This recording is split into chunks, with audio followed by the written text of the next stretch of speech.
కోరిన కోర్కెలు తీర్చే కొంగు బంగారం జూరా సంఘంలోని శ్రీకేతకి సంగమేశ్వర ఆలయం. సాక్షాత్తు పరమశివుడే కొలువైన ఈ పుణ్యక్షేత్రానికి ఎంతో చరిత్ర ఉంది. నీటి గుండం నుంచి పూజా విధానం వరకు అన్నీ ఈ ఆలయంలో ప్రత్యేకంగా ఉన్నాయి. దక్షిణ కాశీగా పేరుగాంచి ఎన్నో ఏళ్ల చరిత్ర కలిగిన శ్రీకేతకి సంగమేశ్వర ఆలయంపై ప్రత్యేక కథనం.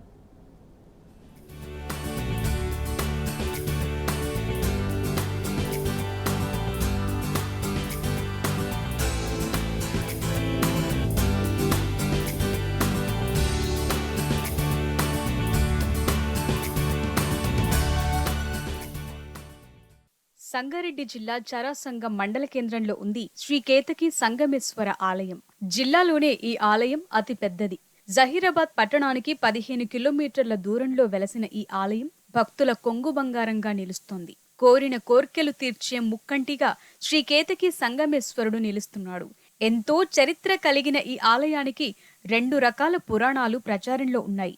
ఈ ఆలయంలో సాక్షాత్తు బ్రహ్మదేవుడే విగ్రహాన్ని ప్రతిష్ఠించినట్లు స్థల పురాణం చెబుతోంది. కృతయుగంలో సూర్యవంశానికి చెందిన కుపేంద్ర అనే రాజు తన వ్యాధి సంగమేశ్వర ప్రాంతంలోని నీటిగుండంలో నయం కావటం స్వామి కలలో కనిపించి ఆలయాన్ని నిర్మించమని కోరటంతోనే ఈ ఆలయం నిర్మించినట్లు పురాణాల్లో ఉంది. బ్రహ్మదేవుడు కేతకి అనగాని మొగలి పువ్వులతో పూజించటం ద్వారా ఆలయానికి శ్రీ కేతకి సంగమేశ్వర స్వామి అని పేరొచ్చినట్లు ప్రసిద్ధి. మరో కథలు కేతకి అనే అప్సరస మునిశాపంతో అక్కడ మొగలివనంగా మారగా ఆమె ఘోర తపస్సు చేసి శివుడిని ప్రసన్నం చేసుకుందని, అందుకే ఈ ఆలయానికి కేతకి సంగమేశ్వర ఆలయం అని పేరొచ్చినట్లు మరో కథ కూడా ప్రచారంలో ఉంది. కేతకి సంగమేశుడు స్వామి తిరిగిండు, వైకుంఠ వాసుడు కేతకి సంగమేశుడు. ఆయనకి ఎప్పుడు తలుసుకున్న వారికి కోటికి పడగలెత్తుకుంటా తిరిగేటి తండ్రి ఉన్నాడు. బంగారు తొట్టెండ్ల ఊగుతాడు మహారాష్ట్ర పోయి. ఆ ఉయ్యాలల సప్పుడుకు పబ్లిక్ వచ్చి అంతా మంచిగా మొక్కులు చేసుకుంటారు వాళ్ళు. చాలా మహిమ ఉన్నది, మహాదేవుందని వచ్చినాం ఇక్కడ శివశంకరుడు. దాని గురించి ఇక్కడ చాలా నమ్మకం ఉన్నది. అంతా ఏమి కోరికున్నా ఇది అయిపోతుంది, మంచి జరుగుతుందని ఇది చేస్తున్నాం. ఎప్పటికీ వస్తారు, మా అమ్మాయి వస్తుంది, మేము వచ్చి ఫస్ట్ టైం మా అమ్మాయి మా అందరూ వస్తారు మా ఇంట్లో నంబర్.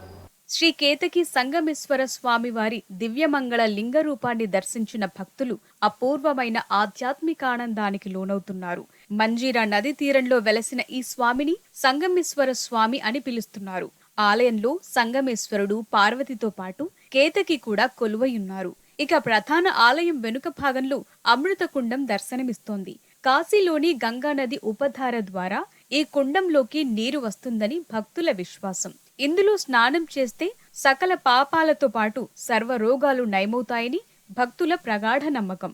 అందుకే ఈ ప్రాంతాన్ని దక్షిణ కాశీగా కూడా పిలుస్తున్నారు.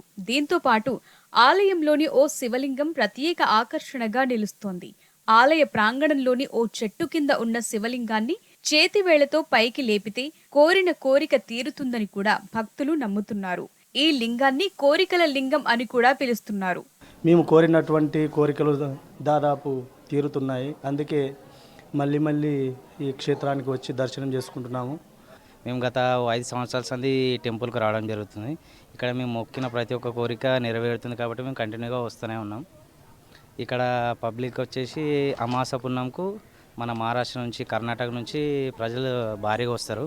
మన శివరాత్రి అప్పుడు ఇక్కడ జాతర జరుగుతుంది. అప్పుడు కూడా శివభక్తులు చాలా ఎక్కడెక్కడి నుంచో దూరం నుంచి కూడా వచ్చి ఇక్కడనే స్టే చేసి శివమాలలు ఇక్కడనే దీక్షని ఇక్కడనే నెరవేర్చుకుని ఎక్కడోళ్ళు అక్కడ వెళ్ళిపోతారు అన్న. ఇక్కడ మొక్కినా ఒకటే, మనం కాశీలో మొక్కినా ఒకటే. అంత ప్రత్యేకత ఉంది ఈ టెంపుల్కి. మరే శివాలయంలో లేని విధంగా సంగమేశ్వర ఆలయంలో శివుడికి ప్రత్యేక పూజలు జరుగుతున్నాయి. ప్రతిరోజు స్థానికంగా దొరికే మొగలి పువ్వులతో పూజ చేయటంతో పాటు అన్న పూజ, తమలపాకు పూజ నిర్వహిస్తున్నారు. భక్తులు చెరుకు మొక్కలతో అభిషేకం నిర్వహిస్తున్నారు. మా ఇంటి దేవుడు ఇది. యాక్చువల్లీ నేను పుట్టి నుంచి ఇక్కడికి వస్తూ ఉంటాము. ఆల్మోస్ట్ 42 ఇయర్స్ అయ్యి. అప్పటికు ఇప్పటికు చాలా చేంజెస్ అయింది.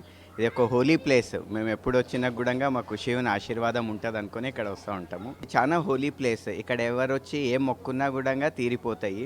శివుని అప్రమేయమైన శ్రద్ధ భక్తితో మేము ఏం కోరుకున్నా కూడా ఇక్కడ డెఫినెట్లీ జరుగుతాయని మా నమ్మకం ఉన్నది. ప్రత్యేకత ఏముందంటే ఇక్కడ ఇది దక్షిణ కాశీ అని పేరు. దీనికి చాలా మహిమాన్వితమైన టెంపుల్. ఇక్కడ గుండంలో వాటర్ కూడా ఇక్కడ ఏమైనా కోరికలు చెప్పుకొని ఇక్కడ వేసి ఈ వాటర్ కాశీ వరకు వెళ్తాయంట. సో అదొకటి మనకు చాలా ప్రఖ్యాతి. అండ్ ఇంకోటి స్వామివారి వల్ల చాలా మహిమాన్వితమైనది. ఇక్కడ మనం ఏమైనా కోరిన కోరికలు కంపల్సరీ అవుతాయి, కావాలనే సమస్య లేదు. నేనే దానికి ఒక పెద్ద ఎగ్జాంపుల్. సో మేము ఇక్కడికి రెగ్యులర్గా వస్తూ ఉంటాము. మ్యాక్సిమం ఇయర్లీ వన్స్ అని ఒకసారైనా వచ్చిపోనికి ట్రై చేస్తుంటాము కంపల్సరీ. ప్రతి ఏటా మహాశివరాత్రి, కార్తీక, శ్రావణ మాసాల్లోనూ దేవి నవరాత్రుల్లోనూ ఆ ఆలయానికి భక్తుల తాకిడి ఎక్కువగా ఉంటుంది. శివరాత్రి ఉత్సవాలు వైభవంగా జరుగుతుంటాయి. ఏటా కార్తీక మాసంలో పార్వతీ సంగమేశ్వరుల కళ్యాణం కన్నుల పండువగా సాగుతుంది. ఈ ఉత్సవాలకు స్థానిక ప్రజలతో పాటు పొరుగు రాష్ట్రాల ప్రజలు కూడా భారీగా తరలివస్తుంటారు. ఈ ఆలయాన్ని దర్శించుకుంటేనే కోరిన కోరికలు తీరుతాయనే నమ్మకంతో భక్తులు వస్తున్నారని ఆలయ అర్చకులు చెబుతున్నారు. కేతకి సంగమేశ్వర స్వామి అంటే ఇది పురాతన దేవస్థానం. త్రేతాయుగం, ద్వాపరయుగం, కలియుగం యుగాల నుంచి నడుస్తూ ఉన్నది. ఇక్కడ మెయిన్ అంటే కర్ణాటక, మహారాష్ట్ర మన జనం చాలా వస్తూ ఉంటారు. శివరాత్రి ఉత్సవాలు ఘనంగా జరుగుతూ ఉంటాయి. మెయిన్ గుండం అంటే ఇక్కడ పురాతన నుంచి దక్షిణ కాశీ నుంచి స్థల పురాణం రాసి ఉన్నది. కాశీ లోపల ఒక యోగి స్నానం చేస్తుండగా ఆయన లోపల కమండలం పడిపోతే ఆ కమండలం ఇక్కడ బయలెక్కింది. దాని ప్రకారం అది ఉత్తర కాశీ, దక్షిణ కాశీ చెప్పి స్థల పురాణం. ఇక కేతకి అంటే కేతకి పోయి బ్రహ్మ అనుష్ఠానం చేసే స్థలం ఇది. ఆయన తపస్సులో పూట ఏమైందంటే ఎక్కడ కేతకి పుష్పం ఎక్కది. ఇక్కడ ఈ శివునికి స్వయంభులింగం గురించి ఇక్కడ కేతకి వనం చెప్పి ఆ వనం పూజ పొద్దుమి సాయంకాలం ఆయన పూజ సమర్పిస్తారన్నమాట. ఇది చాలా ప్రసిద్ధిగాంచిన గుడి అండి, కేతకి సంగమేశ్వరం అని చెప్పి. దక్షిణ కాశీగా భావిస్తాం దీన్ని మేము. ప్రతి సంవత్సరం మండల దీక్ష ప్రారంభంలో వచ్చి దీక్షని తీసుకొని ఇక్కడ మళ్ళీ 41 రోజులు పూజలు అవన్నీ చేసి దాని ప్రకారం 41 రోజుల తర్వాత మహాశివరాత్రి నాడు ఇక్కడికి వచ్చి మా దీక్షని విరమించుకొని స్వామివారిని దర్శించుకొని వెళ్తుంటామని ప్రతి సంవత్సరం. తెలుగు రాష్ట్రాల్లోనే ఎంతో ప్రత్యేకంగా నిలుస్తోన్న శ్రీ కేతకి ఆలయానికి భక్తులు భారీగా తరలివస్తున్నారు. మరికొద్ది రోజుల్లో రానున్న మహాశివరాత్రి కోసం ఆలయ అధికారులు, సిబ్బంది ఏర్పాట్లు చేస్తున్నారు.